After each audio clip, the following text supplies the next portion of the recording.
Uh, Katie McCabe. Tony, you still there? Hiya. Yeah, go ahead. Hiya. Now I'm literally outside the dentist. Are you at the shops? I'm going to the dentist.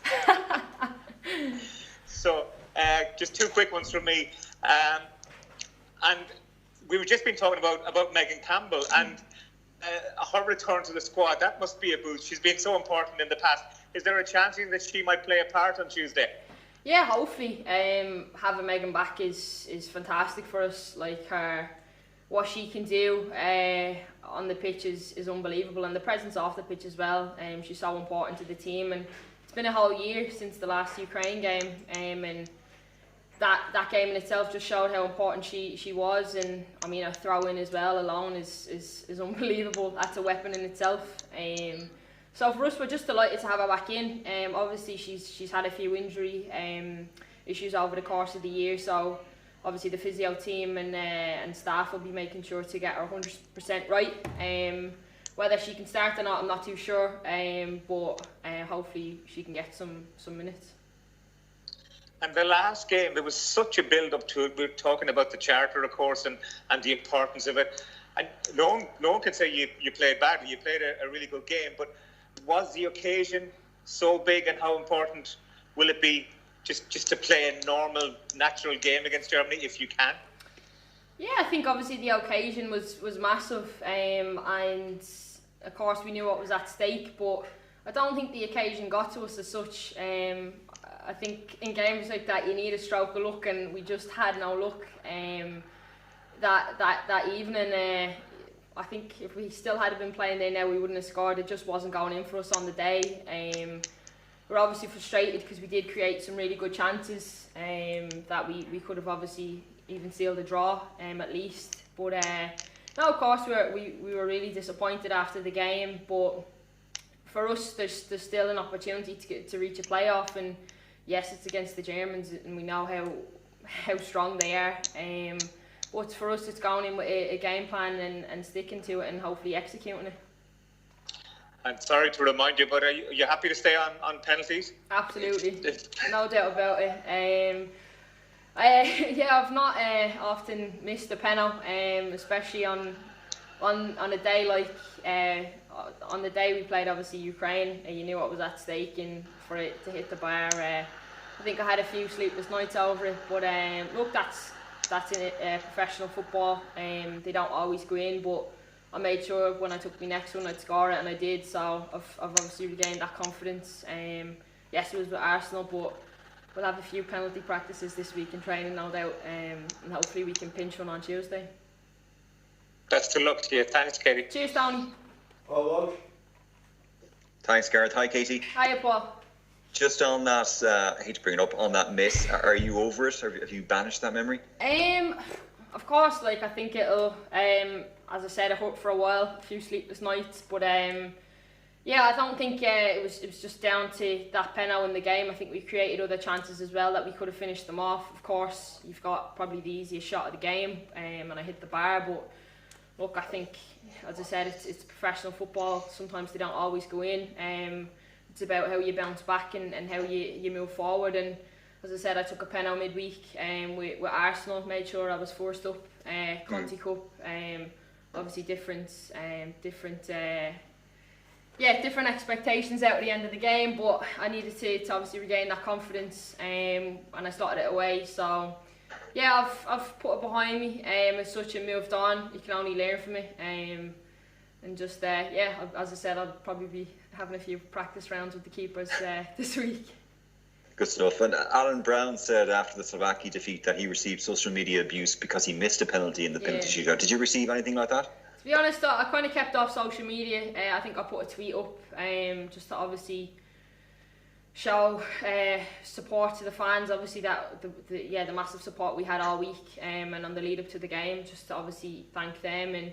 But once I obviously sent the tweet out, I kind of stayed off social media for the next few days. So if anyone was abusing me, I didn't actually see it. Okay, well look, best of luck on Tuesday. Thank you very much. Cheers. Thank you. Emma Duffy. Hiya, Katie. Hiya. I suppose, Katie, just in the days post-Ukraine, like, what's your role as a captain? Do you have to talk to the girls much, or you know, do you kind of all just do your own thing, or how was it in the days after it? Obviously, it's such a disappointment. The night was, for me, it's always important for each and every one of us to kind of self-reflect and see what we can improve on and see how we can kind of put things right, both individually and collectively as a team. So obviously Vera spoke to us, and for me as a captain, I left the girls to it. I think I didn't say anything for the remainder of the weekend, and then dropped them a message Monday. It was Monday, and obviously said my piece on how we can obviously pick ourselves up and move forward, and the fact that it's not over still. There is that bit of the bit of chance against Germany, and yeah, it's obviously just there's that still bit of chance and belief to go. So for me to just instill that within the team, and to make sure that we don't kind of give up at it too easily. We never back down to being the underdog. So for this Germany game, it's going to be massive. And then I suppose just along the same lines, what will you do this week as captain? Like, you know, are you the type to kind of get them all going, or like will you leave them to their own devices, that kind of thing, or just how will the next few days look like? It's obviously a long camp, and so how do you kind of keep that momentum going? I think we all know what's at stake. Obviously, if we beat the Germans, we get a playoff, and less than that, we're out. So I think that's motivation in itself for each and every one of the girls.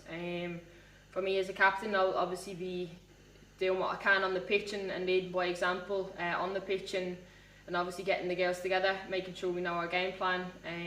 But we're all prepared and we're all ready for that. It's going to be a really good build up to the game. I'm actually looking forward to the stretch of time we have together on the pitch, because the previous two camps we've only had a day or two here and there, obviously due to COVID situation. So I'm actually excited to be in for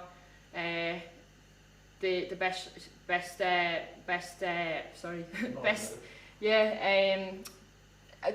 the week, to obviously work on things that we haven't had time to kind of work on previously. So no, I'm really looking forward to it. As I said, the game is motivational in itself, and I'm very confident that the girls will be ready for it. Super. Good next week, Katie. Thanks. I'm stuttering all over the place today. That's all.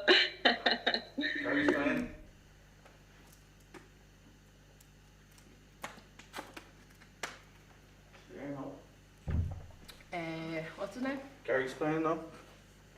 Yeah, hi Katie. Hi. I'm just wondering, have you had a chance to speak to your teammate at Arsenal, Leonie Meyer, about the game? And He's quite ill. Yeah, asked him about Leonie. We were talking to her about it. Okay. Just answer. You can say. Can you hear me okay? yeah, I can hear you. Sorry, you're not hearing me worries. properly. Yeah, Leonie. After the last Germany game or after the Ukraine game? Well, just about this game. Have you spoken to her about the game next Tuesday? Yeah, I was wondering why they were bringing a full strength team if they've already qualified. Not to be fair, we were joking a bit about that. Obviously, Pop, the massive player Pop is, she hasn't been included, but yeah, look, we obviously spoke about it. Leonie knows what's at stake for us, but doesn't mean they're gonna just lay over and let us take the win. They're very efficient, the Germans, and even their second team will be just as strong as their, say, first team, if you like. But no, I'm looking forward to obviously playing Leo. She came on against us when we were over there. I think she's a great player. But no, yeah, there was a laugh and a joke, but that was really it. Yeah, thanks, Katie. And finally, just how much will you miss fans on Tuesday? You had fantastic support for all the other home games. Yeah, no, the fans have been massive for us. We were actually speaking about it a bit yesterday, about how we were just gaining a bit of momentum prior to COVID happening. We were breaking records, and I think, yeah, definitely that Ukraine game last year was massive for us. Like they were that 12th player for us, and Even the game against Greece back at the start of the year. We're going to miss them massively. Glad there's an opportunity for them to still be able to view the game on RTE, which we're happy that will be on the TV, of course.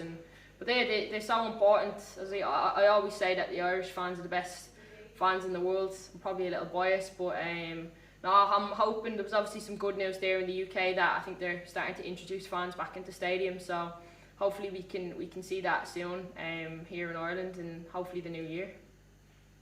Great, thanks Katie, and best of luck. Cheers, thank you. Ed Leahy. Hi Katie, how are you doing? Just, I suppose following on from that, I spoke to Amber a few minutes ago about the positivity that has been created throughout the campaign, and I suppose the profile has been raised so much with Irish football in the country. How do you think how have you seen it, I suppose, especially looking in from over in London? How have you seen the game grow, and is it going to continue to grow like this, do you think? Yeah, hopefully. I think it's been massive. I think for me, since I first came into the senior team, I think it was 5 or 6 years ago, the steps that have been made in women's football has been massive.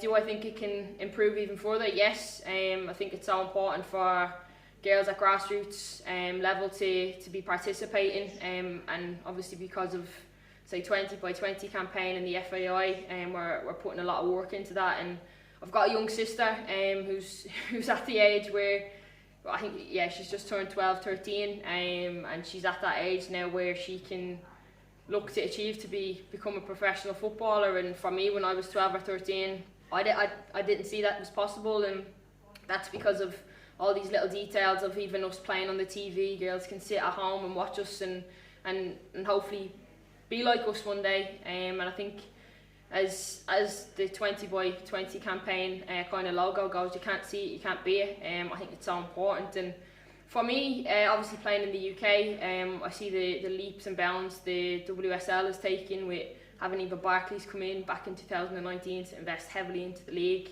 I'd love to see a massive investment into our Women's National League. I think we've got a really, really talented league with great players that can have really great careers ahead of them.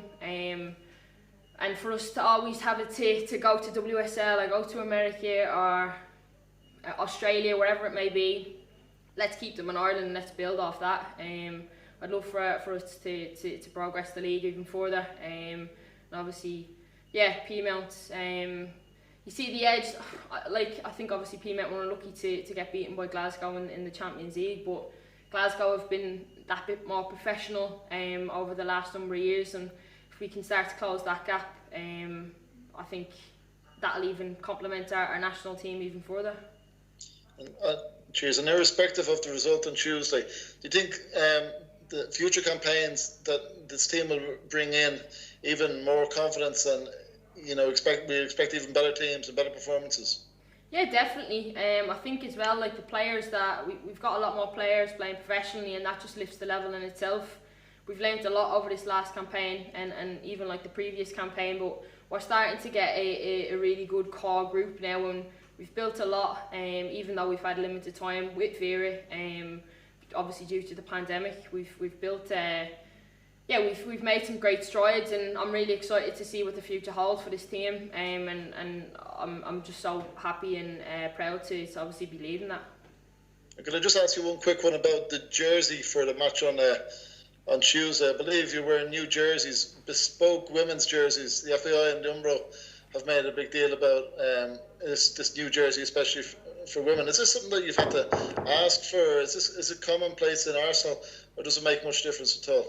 I think our previous shirts were women's fit as well. I think it was kind of just down to the production. We've had it the last few years, but I think it's obviously it's important to maintain those women's ranges and the women's fit kit. And obviously we'd spoken about it or raised it a few years back. To be honest, I can't really remember when. But the FAI listened, and obviously we've received now, as you can see, all women's fit Umbro kit, which is lovely. So no more men's kit for us, which is the way it should be. But having those conversations with the FAI and obviously them taking into consideration that's the way it should be was great. Great stuff. Best of luck on Tuesday. Cheers, thank you. Okay, switch to the embargo section.